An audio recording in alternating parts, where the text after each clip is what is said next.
It's the Opperman Report. And now, here is investigator Ed Opperman. Okay, welcome to the Opperman Report. I'm your host, Private Investigator Ed Opperman. You can find me at Opperman Investigations and Digital Forensic Consulting, either through my website, emailrevealer.com, which we're doing some work on, or you can just email me directly at oppermaninvestigations@gmail.com. Super excited about our guest today, retired Detective Gil Carrillo. He is practically the star. I think this guy's like the star of the Netflix documentary series about the Night Stalker, because he was the actual detective who hunted down the Night Stalker and pretty much rescued California from this monster. Detective Gil Carrillo, you could find him on Instagram at Real Gil Carrillo. And also, too, get this, man, he's on a podcast now with George Lopez. I don't know. We got to hear about this. George Lopez is called the OMG High, Oh My God High podcast with George Lopez. Retired Detective Gil Carrillo, are you there? Yeah, I'm here. I'm here and just thankful and humbled that I'm invited to be a guest on your radio show. Yeah, no, thank you so much, man. It's a real pleasure. Before we get into the whole Night Stalker and stuff like that, tell us about yourself. If I just met you at the soccer field, our grandkids are playing soccer, who is retired Detective Gil Carrillo? Well, Detective Gil Carrillo is just an everyday, regular Joe out on the streets. You know, I started out on the block. 17 years of age, a cop took me home, told my parents, sign for me to get off the streets or I'll end up dead or in prison. Mm-hmm. And so they did. I went into the Army at age 17. I had my 18th birthday on November 29th of the year I went in, and 2 months later I was in a place called Vietnam, right in the middle of combat. And after spending so much time in combat, almost 1,200 hours in the air, I had a new appreciation on life. I had matured. And when I came out of the Army, all I wanted to do was go to college to get an education. At that time, I thought only rich white people went to college, and I wanted to go, so I made it. And only because I had been through Vietnam, the junior college that I tried to get into allowed me to get in. And I knew I was mature because I looked at my transcripts and I was embarrassed. I obviously thought D stood for damn good. And I wanted to become a cop because it was a cop that saved my life. And I wanted to have the ability to give back what that cop gave to me. That was Alfonso Arias. He was a deputy sheriff in the county of Los Angeles where I grew up, in the city of Pico Rivera. And he gave me that lease on life, and I became a deputy and served for 38 years with Los Angeles County Sheriff's Department. And out of the 38 years, 26 of those years were working murders. And I retired as a lieutenant, having 14 homicide investigators work for me on my team in the last 5 years of the department. So it was a great run. Since that time, I retired. I did a little teaching at the college level, interim chief of police for a short time while they found another chief of police for a small city, the city of San Fernando, here in Los Angeles County.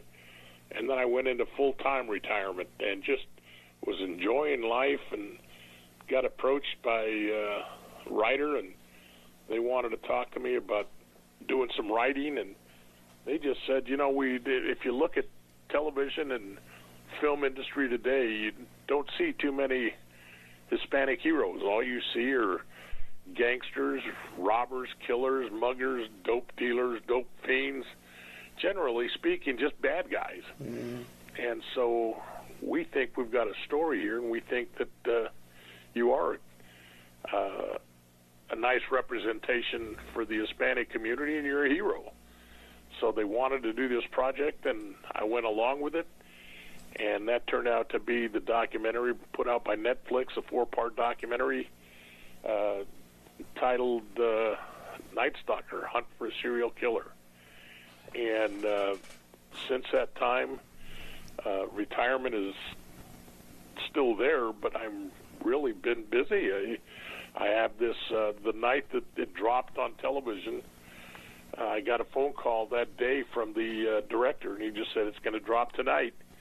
Enjoy the ride. And I had no idea what he was speaking about because I really don't follow that, that stuff too much.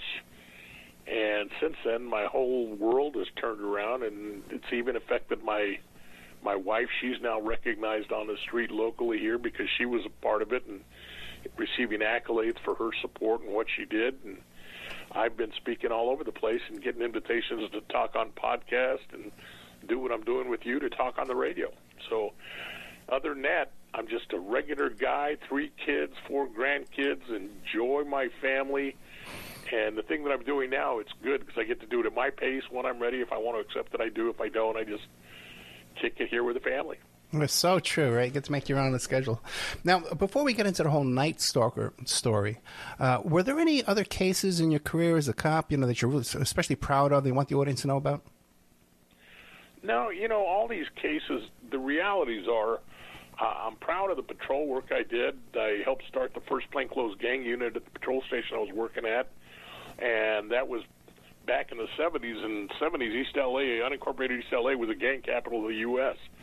I mean, it was violent, it was vicious, and I got my start there, went to homicide, started working gang murders for the first 3 years. Then they pulled me just to work regular murders. And all the murders are the same. There aren't too many that are different. Some are high profile, some are not.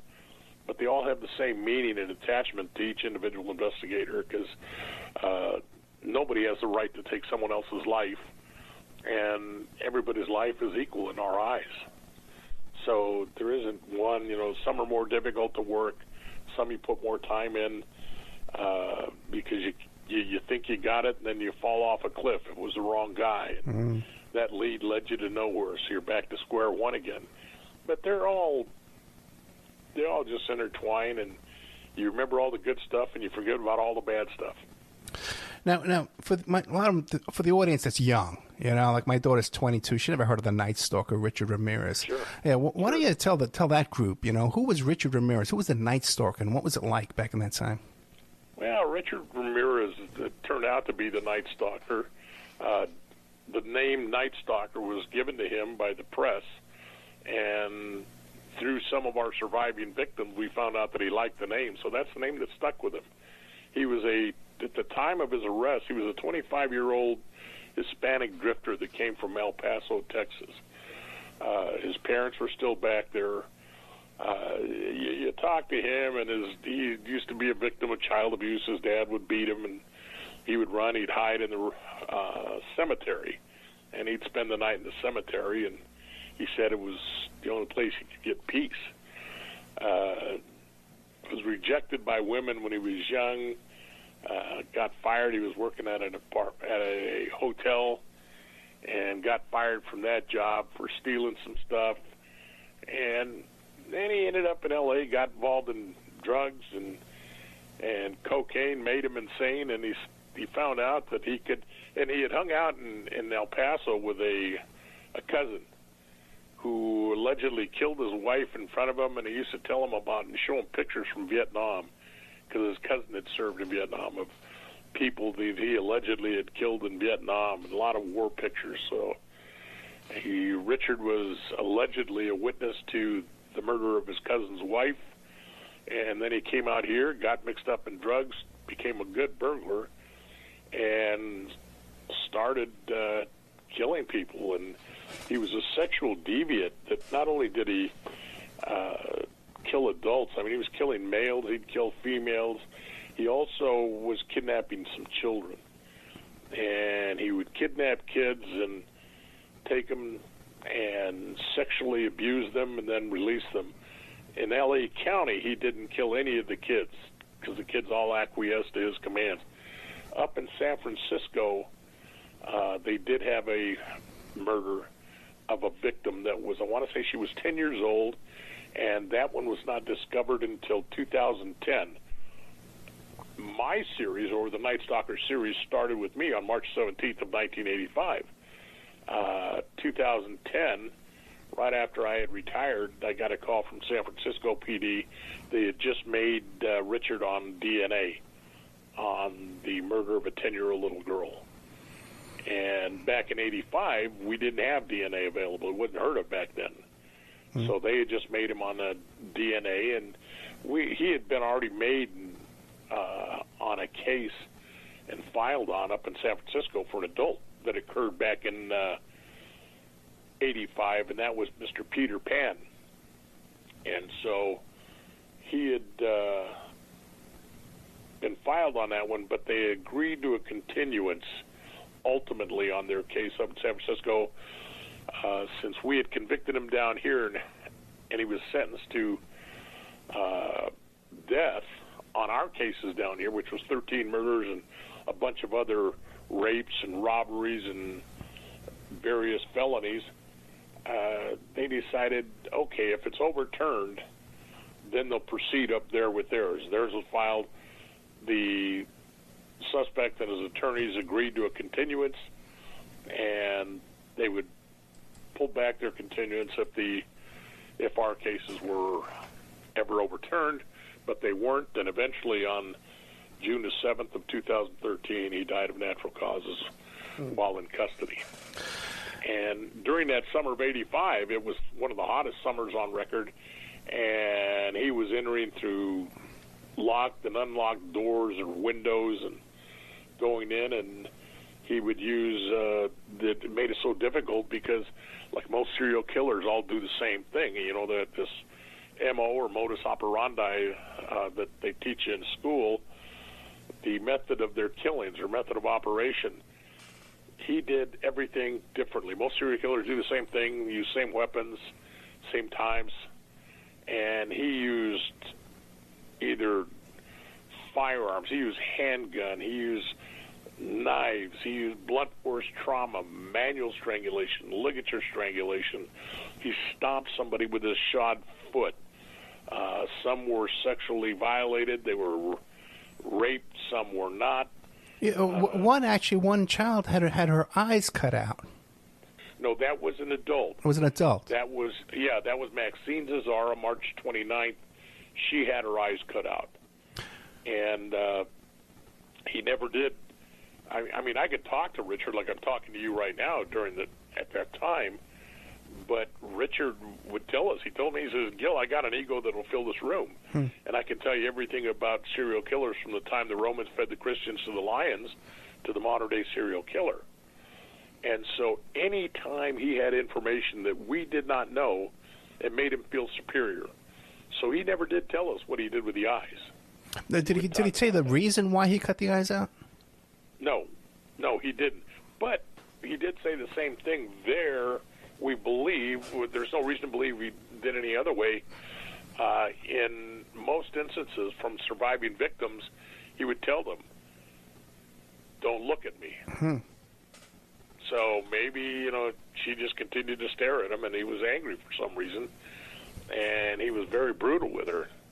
Okay. Taking her eyes out, multiple stab wounds, gunshot wound. He had already killed her husband in the living room on a couch, so he was brutal. Incredible. Now, what about this cousin? The cousin from Vietnam. And now, did you look into that alleged murder? Was the wife missing? Do you know anything about that? No, I don't know anything about that because what we did, there were so many unanswered questions. People ask me all the time. We went back 5 years, but we didn't see anything. And looking for crime within 5 years, we didn't care about anything else. We're not here to find out why he did what he did. We're only here to go ahead and prosecute him for what he did. And why he did it, that's up to doctors, psychologists, psychiatrists. Let them figure it out. My job is merely gather the facts, present them to the DA, and get this guy prosecuted.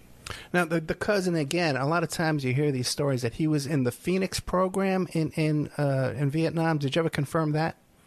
No. We did nothing. I did nothing with the cousin. He had nothing to do with our case, so I really didn't care. Now, what about, did you look into accomplices? Is it possible he had accomplices? During the cases, during the murders, there was absolutely zero evidence that there were accomplices.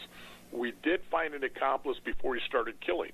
And some of the burglaries that he had done where there was no violence before we started the murders, we did have an accomplice, and we did locate him.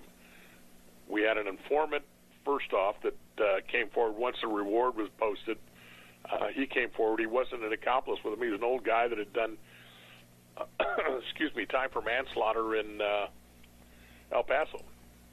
He had killed his wife, and he wanted part of the reward. It was actually his daughter that called up and said, my dad knows the guy, and we recovered some of the property, and he knew Richard. And there was nothing coming forward from him.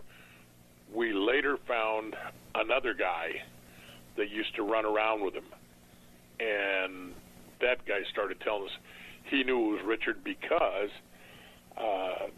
every time there would be another murder, he'd run into Richard, and Richard tell him, yeah, man, I got this stuff, hot stuff, good stuff. And he was putting two and two together. Hey, you're finding this stuff right after there was murders. And so he came forward, and then we actually found a guy that had capered with him, used to caper with him before he got into the murders. There's absolutely no evidence, no anything indicating that during the murder spree that he worked with anybody. Gotcha. Now, what about his interest in the occult and Satanism? In the documentary film, they talk about how his parents actually tied him to a cross at the cemetery. Any indication that he was brought up in a family of Satanism? No, he was brought up Catholic. And even that year, the month of April, he was back in El Paso, and he was back there to attend a baptism of one of his relatives. So they were still attending Catholic church. He didn't get into Satanism until he came out here to L.A. And when he came out here to L.A., he found, through friends doing dope, he got into the occult. And once he got into Satanism and started believing in Satanism, he said the booty, meaning the stuff he was stealing, was better. So things went better once he started believing in Satanism. And that's why he got into it. He didn't kill, at least there was no indication that he killed anybody for a sacrifice to Satan, although he did put the pentagram on one of our victims' legs, and he drew pentagrams up in San Francisco, and when he came down to Mission Viejo in August, he sat there and told her, she said, I swear to God I won't. And he said, don't swear to God, swear to Satan. Right. And so, in talking to him, he said, Rich, can you help us out? This was after we had convicted him, and we're just talking. Rich, why don't you help us out with this? It'll help us in cases in the future. And he says, I can't do that, Gil. If I do that, Satan will beat me when I get down. So didn't want to help us, and he believed in Satan. He was a firm believer, right? Yeah, but there's, and people ascribe that Satanism and satanic worship as evil and bad and scary. That's what they do, when the realities are Satanism is nothing more than another form of religion. That's all it is. And it's their faith, and it's believing on something that logic says really isn't so. So when I went into him, I wasn't afraid, because all he was down here was another human. And being that human, he wouldn't be afraid of me, because that's all I was. And we ended up hitting it off, and everything was good. One day he started drawing an invisible pentagram on the desk as he sat in front of me. He was making the circle, and I just told him, go ahead and fill it in. He said, fill what in? I said, the pentagram. That stuff doesn't bother me. I said, I'm beyond that. I've got the good guy on my side. And he got his hand, and he erased, or just rubbed it back and forth as if he was erasing something that he hadn't finished putting in. He says, you know about this? A little bit, but it doesn't bother me, Rich. That's your belief, not mine. So it was easy to communicate with him. Now, when he told you that he had all this knowledge about the history of serial killers and all this stuff, was this from study? How did he have this knowledge? Yes, he's a well-read individual. Really? As a matter of fact, yeah, when we spoke, he called me Gil, I called him Rich. He called my partner Mr. Salerno. And the reason he called him Mr. Salerno was because he was awestruck by him, because he had worked on the Hillside Strangler case. And he had spent time with Angelo Bono and let's see, Kenneth Bianchi. Bianchi and Bono were cousins in that case, and my partner had spent time with him. And when we walked Richard into his jail cell up at Men's Central Jail, he, in fact, was excited because we told him he was going to stay in the same cell that Angelo Bono lived in, was staying. And so he was excited. excited. He knew all about him, man. And in fact, while he was in custody, him and Ted Bundy used to write to each other. Were they held in the same institution? No. Bundy was in Miami before he was sentenced to death, and Richard was here in L.A. Fascinating. Do we have a copy of those letters? Know what they wrote? No. Oh, boy, I'd love to see that, man. Now, it's fascinating because I'm a true crime. We do a lot of true crime on this show. I've been fascinated by true crime my whole life. I lived through this whole Night Stalker story. I'm 60 years old right now, 59. And I never knew about the child molestation, these child abductions. I didn't hear about this until the Night Stalker film. Do you think the average person is aware of that? Probably not. We kept that out of the news. Until we had, what happened was we kept it out of the news until we had positive confirmation, and that was after his arrest. And he's positively identified, and so we made him. But then we dismissed the kitty charges in the interest of justice. So they never did proceed forward with the kitty charges because the district attorney at that time, the deputy DA, Mr. Phil Halpin, who was brilliant, we went down to interview the little girl that you see on the documentary.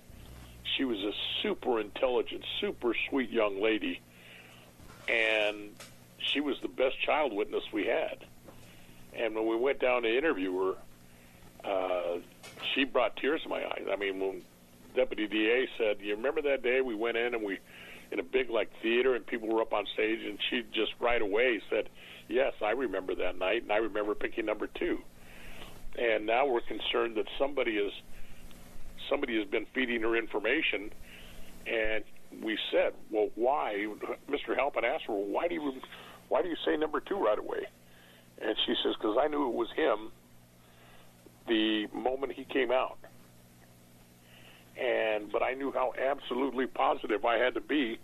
That's why I went up and took a second look at him, and I'll go to court and testify if it means keeping him locked up so he won't be able to hurt any of the little kids, any little girls like he hurt me." And tears were pouring down my cheek, and I said, "Excuse me," and I walked out of the room. My partner, Frank Salerno, walked out seconds after I did, and the DA came in there and said, "Fellas, what do you say we drop the kitty cases?" I mean, we already had so many murders. All we were going to achieve by putting on the kitty cases was letting the public know what he was really up to. And there was no real need to put the kids or their families through it. We had enough. How many times can you sentence a guy to death? Yeah, there's a great scene in the documentary from the Night Stalker on Netflix where she compares you to her teddy bear. So you could just imagine every time she would cuddle with that teddy bear, she was thinking of you as her protector, you know? Trust me. Yeah. We've cried, her and I together, and I've cried.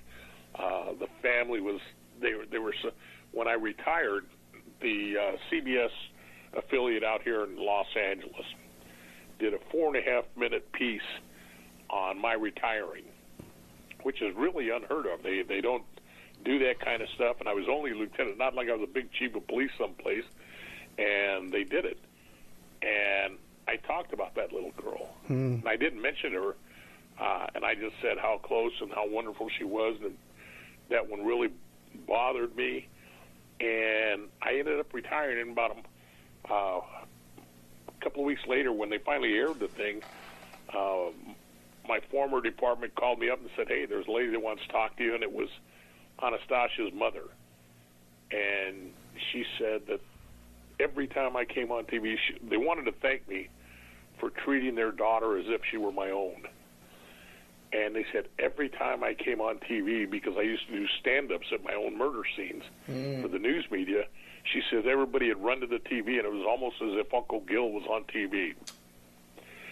And I said, "You have no idea how much I think about your daughter. I've always wanted to, I wondered how she's doing. I never wanted to talk to any of the family members of any of my cases again, because I didn't want to find out that she psychologically had problems later on in life." And she said she's wanted to talk to you, and Lord, and before you know it, I'm bawling like a baby. She said, "I just didn't know what to say," and she's doing good, married, has children, great job, great life. And so it just turned out very wonderful for her. She was a sharp. We still keep in touch with each other today. Now, let me ask you this, because like I said, I wasn't aware that there were child victims or child survivors or even victims as well. And I'm sure that the general public isn't. And he does have this fan base now, and I think perhaps if that was more well known, perhaps the fan base would be at least a bit diminished, right? But what about his classifications with the Department of Justice? Would he have been classified differently in the prison system had he been convicted of child cases? I have no idea how they classify people. I mean, he was on death row, whether he'd had he was on death row already. So there is that's isolation, segregation. It's not like being a general population. If you were just I guess what I'm saying is, if you as an individual went to prison for child molestation, they couldn't put you out in general population, because if they did, the inmates would kill you, because even they have children and they hate child molesters in jail. Richard never would have been put out in general population. He was already on death row. So I don't know how they classify people. I don't know what they'd have done to secure him anymore. We have an obligation to secure him, but we also have an obligation to protect him. Gotcha. Okay, let's take a little commercial break. We're talking to retired Detective Gil Carrillo, who they made a Netflix documentary series based on his work hunting down and capturing the Night Stalker. And it really is a good, for the audience who listens to this show, because it's real detective work. All the clues, the footprint, the whole thing, it takes you through it step by step. This incredible police work that they did back at a time before DNA, before even, really heavy duty footprint crimes and footprint crimes. Back in those days, they would take evidence and throw it in a paper bag, pick it up, right, pick it up with a pencil and throw it in a paper bag and stuff. Back in those days, in the 80s, my God, it was a whole different world. So I was just as we're talking off the air, you started talking about the footprint, right? You think that was the biggest break in the case, the biggest stroke of luck, that he had that one shoe and he wore it all the time?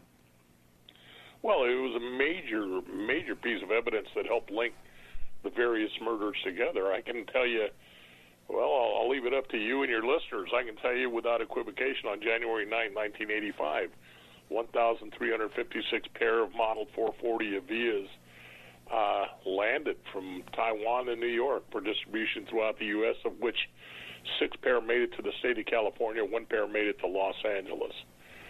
And so the chances of more than one killer showing up with the same shoe print was very minimal. That was almost like a fingerprint.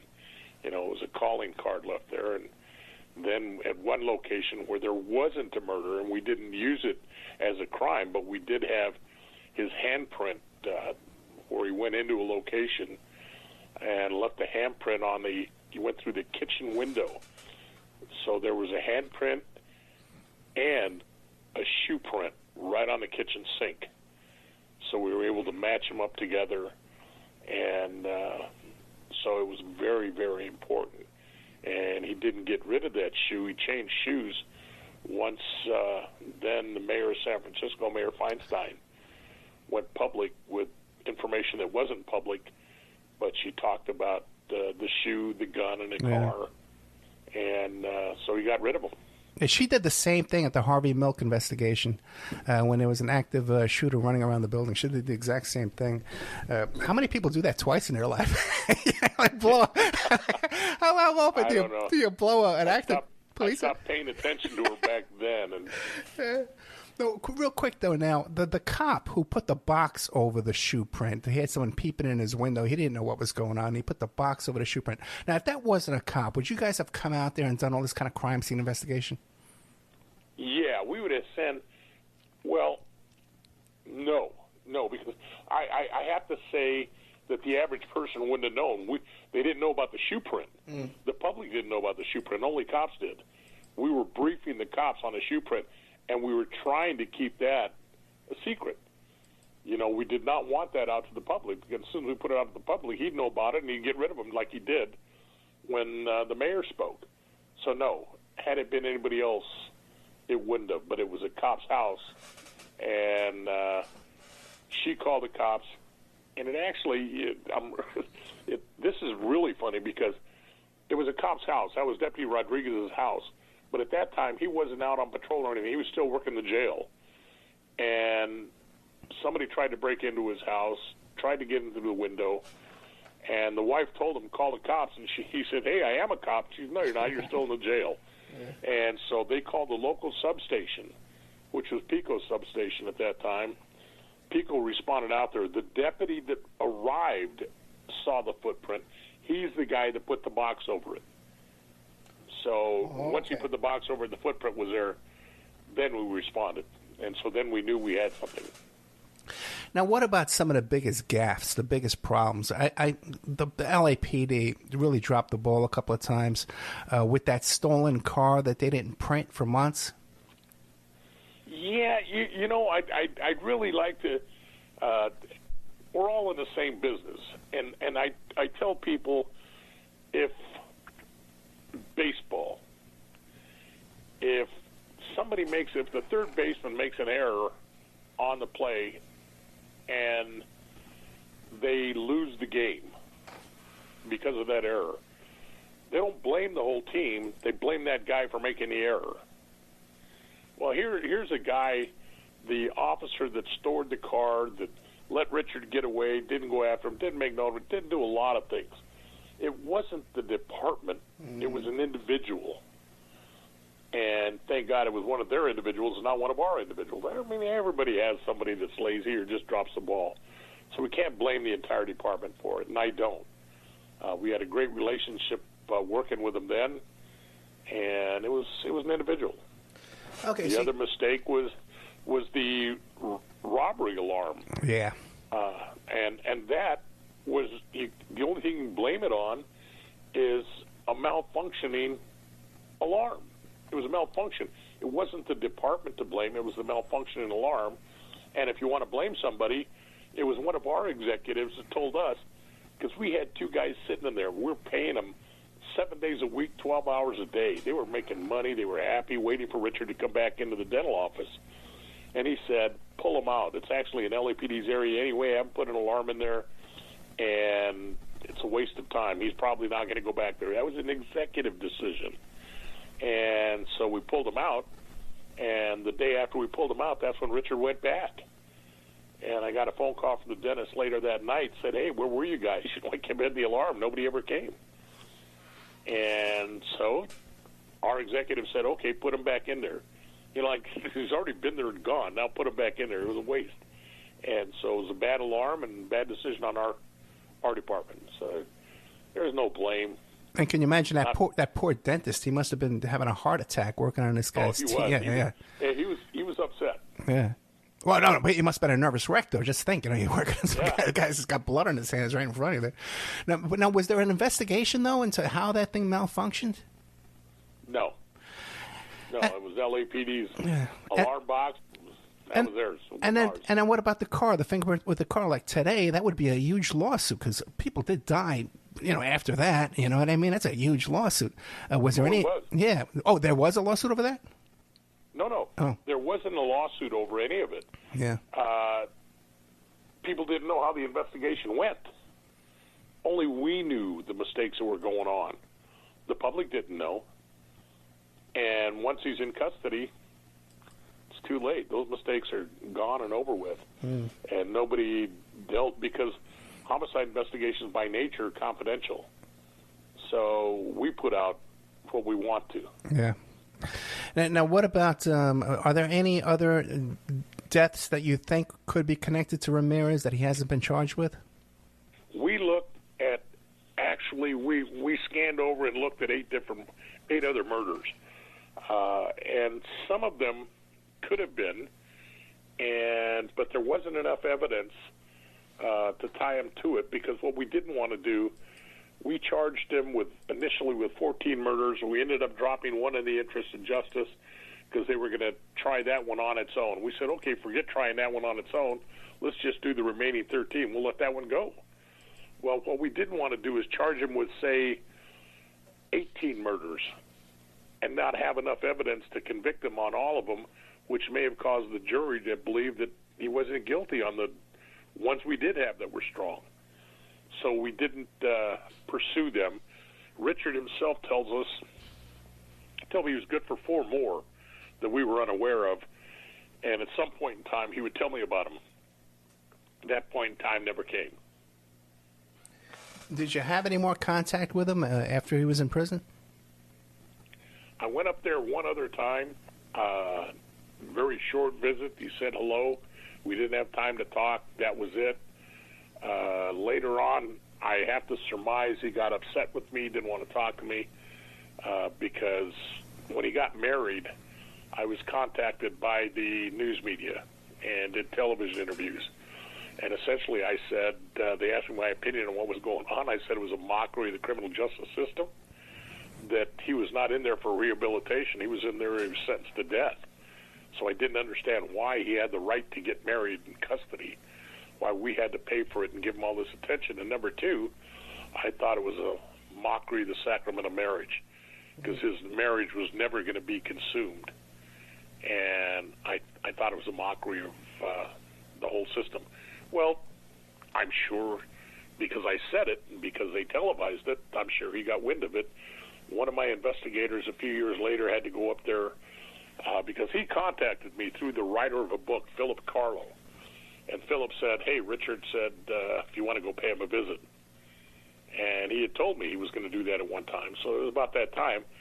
And I told him, if he's going to be honest with me, I'll go up there in a heartbeat. But if it's going to be nothing but anything less than candid, then I was not going to go up there and waste my time. Because for me to go up there and visit him would be like a trip to Disneyland for him.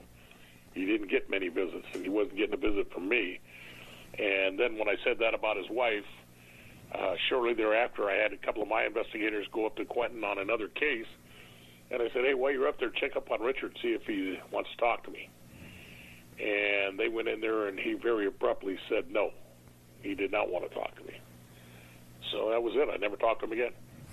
Yeah, the whole situation with the wife and all the other groupies, too, they all had, like, restraining orders against each other. It was just a whole soap opera with these women involved with him. Now, during the trial, when he first started attracting these groupies and these admirers, were these people, were they all brand new, or did he have friends and family that he had known prior to this come visit the trial and have contact with them? I really don't know. I know his family came out here in the very beginning. His mother and his sister. His brothers came, but they didn't follow the trial at all. Dad came out to testify one time, and we were able to show that he was lying up there on the stand. As for anybody else, family, there were so many visitors, the courtroom was filled every day with people who wanted to see what was going on. Yeah. So, and you couldn't tell who's who in the zoo. We had so much other stuff going on. Gotcha. And also, too, now it says in the documentary that when he was making his getaway, when he was on the bus and all that kind of stuff, chasing him down, that he was trying to make his way to a brother. He had a brother in L.A. Yes. What do we know about this brother who he kind of felt confident the brother would hide him out? What do we know about this brother and what he's up to today? Well, the brother today is living in El Paso. He's still alive. He was been in and out of custody pretty much his adult life. In and out of jail is adult life, but he's living in El Paso. He's got a little place that he resides at with his daughter. Now, do you make a point to keep an eye on these kind of people? No. No? Okay, all right. No, my job is working. Well, now my job is over with, but my job then was merely working murders. I don't have the ability, because we're kept busy, to follow family members of other killers. Oh, no, I could imagine working as a homicide cop in L.A. What your daily schedule was like. It must have been insane, especially during this investigation. What do you make of these? Yeah, go ahead. I'm sorry, go ahead. During this investigation, my captain is quoted, I believe in the Times, a big paper out here, saying that we were working 16, 18 hours a day, 7 days a week. So there wasn't much time for rest. There wasn't much time for anything. Hey, what about looking back in hindsight? Do you say, damn it, we should have looked at this. How come we didn't check this out? No. No, not at all. It was the thing that made it so difficult was his only consistency was his inconsistency. So there weren't any witnesses or what. He was good at what he did, and so it made it difficult to get people on board. The simplest way to put it is if you can imagine a group of 5 individuals that have to plan either a big retirement dinner or plan a wedding, anything that takes a lot of planning. You have 5 people on the committee doing it, and they're splintered. They have 3 different views on how it should be done. And so nothing gets done until they all put their heads together and they all now have the common bond and the theme, and then they go after it together, and things get done. Well, during this case, nobody in criminal history had ever been documented doing the things that he was doing. So not many people believed that it was one man. And so you had people looking different ways and different things, looking old school. And until they came together when there was enough evidence to show them finally, which wasn't until July, that there was one man committing these things, they weren't on board with it. So it made it really difficult. Another thing that's often brought up in true crime circles, people looking at this case, are the 2 attorneys, these brother attorneys who just happened to know the family back in Texas and then came forward to represent him here in California. What do you make of that? Well, only one of them knew the family. Okay. Richard's sister had gone to college with one of the attorneys. They had left El Paso and they were working up in San Jose, California. They were young, new attorneys. They had no idea what they were getting into. They took on this case. It was way above their heads, anything they had ever imagined. And it got to the point where the judge, during trial, actually appointed a 3rd attorney at the cost of the state. And, of course, the state wouldn't pay for the other 2 attorneys because it was the family that hired them. That's their money, because the state didn't feel that they were competent enough to be appointed, so they made the family pay for them. But it got so bad that the courts put a 3rd attorney to help them out. Ray Clark was appointed as an attorney to help them get the case along. And although they both had the last name of Hernandez, they weren't related at all. Oh, wait, these weren't 2 brothers, these attorneys? No. Oh, really? Oh, I'd always heard that they were brothers. Now, but they did, these 2 young men did put on a vigorous defense, right? That it went on for a long time. What do you think motivated them to put in such a big effort? Well, I believe they're compelled, like any defense attorney should be, to put on every bit of information, every bit of defense they can, and try and do it. That's their obligation. And it should be that way. That's what defense attorneys are for. But there was a lot of stalling tactics, too, as well, right? Storm tactics? Stalling. Oh, yeah. Well, that's a tactic. A lot of attorneys do that. And the reason they were doing it, stalling, and the judge finally told them that's it. Because in the beginning, they still had cases pending up in San Jose, so they're traveling back and forth, and they needed more time. It was just the fact that they weren't competent, didn't know how to do everything they had to do and how to get it done in a timely fashion. And finally, the judge ordered them that they put out the order. They were not allowed to take on any other cases up in Northern California. And who is financing this whole travel back and forth? The hotel? Who is financing? Ramirez's family couldn't have had that kind of money. I have no idea. Yeah. That's not my job. Yeah, I don't know where the money was coming from. We have to appoint you an accountant, a forensic accountant, to look at this. Detective Gil Carrillo, what do you want to leave us with? We got about a minute left, man. I can't thank you enough. This is great, great radio. I really appreciate this. What do you want to leave us with? Well, I just like to tell you that I hope people out there, I know I haven't lost my faith in humanity. I'm really having trouble with defund cops today because without them, we wouldn't have anything other than anarchy, and my heart goes out to those cops that are still having to face the daily drudgery of the job. And recently here in California, just a few miles away from where I live, 2 cops from the city of El Monte lost their life protecting people. These are 2 young men. They grew up in the city of El Monte, and all they wanted to do was be cops in their city to protect their hometown. And they gave their lives in the line of duty for people they don't even know. So just have a little compassion for, I'm not saying that all cops are good. I'm just saying have compassion for the law enforcement personnel that are out there and that are trying to do good for you. Retired Detective Gil Carrillo. You could find him on Instagram at Real Gil Carrillo, Carrillo. He's in the Night Stalker documentary series on Netflix. And you can find him there too as well. Plus, he's on his a podcast with George Lopez. I don't know how that happened, but whatever. OMG High podcast with George Lopez. So look for that too. Detective Carrillo, thank you so much. Thank you very much for having me. Good night.